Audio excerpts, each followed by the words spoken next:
Hi, my name is Irene Marshall, and I've been helping people get jobs for 20 years. And I've been a professional resume writer for 16 years. So I've looked at a lot of resumes.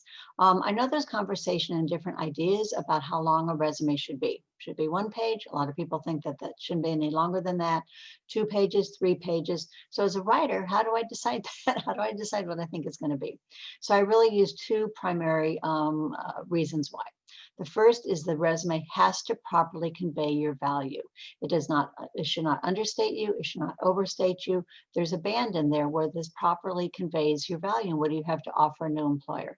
Then the writing has to be really tight. It has to be really tight, concise writing. So that's my criteria. So I'm going to show you on my own resume. I've got a 1 page, 2 page, 3 page version set up. So I'm going to go into screen share so I can show you.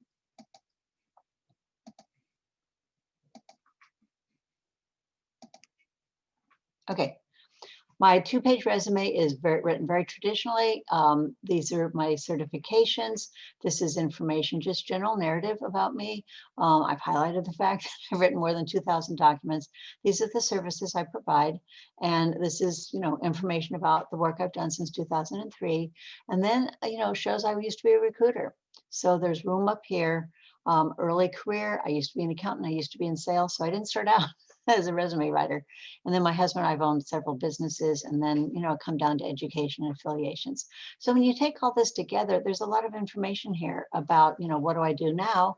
And then that's separate from kind of how did I get here? So for me, 2 pages is the proper length. So if I bring it though up to 1 page, okay. So now look at how small the margins are.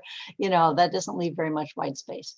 The little narrative that was in here, which actually gives good information about, me and my services, that's gone. For Robert Half, I really couldn't say anything more about it because there just wasn't room.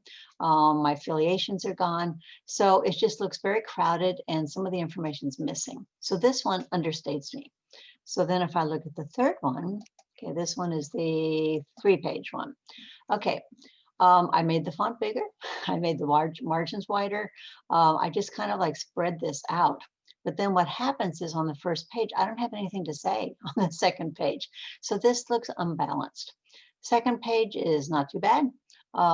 This has my information from my current work, from when I was a recruiter, and then it pulls down to, my early career, business ownership, and profile.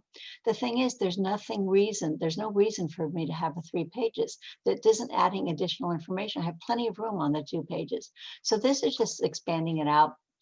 I don't need an addendum. I don't need a listing of, all the types of resumes I've written for. This is really just my straight background. And you know what? I don't need 3 pages. So it's really not very appropriate. So going back so I can see you again. So it really is, think about what are you trying to convey on your resume. And then you do have to kind of play with it.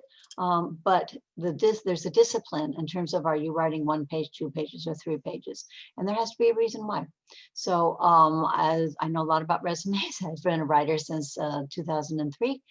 If you have a resume you'd like to discuss, there is no charge for consultation. My website is toolsfortransition.com. My name is Irene Marshall. Again, there's no charge. And you'll find a way to upload your resume. And then when we talk, one of the things we would discuss is what is the appropriate length. So I hope to hear back from you, and I hope this has been helpful. Bye-bye.